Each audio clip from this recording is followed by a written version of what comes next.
एक पक्षी है रैवन, बाज के कंधे पे जाके बैठ जाता है और बाज शाहीन, पक्षियों का राजा है शाहीन, शेर के मुंह से गोश्त निकाल लेता है। शेर जब उसकी आवाज सुनता है तो शेल्टर मांगने लगता है, भागने लगता है। उसके कंधे पे जाके रैवन नाम का पक्षी बैठ जाता है। पता है बाज क्या करता है?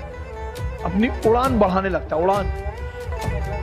और जैसे जैसे उसकी ऊंचाई बढ़ती रहती है ऑक्सीजन लेवल कम हो जाता है, रैवन को भागना पड़ता है। अपनी ऊंचाई बढ़ाओ, इतनी बढ़ाओ कि जितने लोग तुम्हें दबाना चाहते हैं उनका दम घुटने लगे।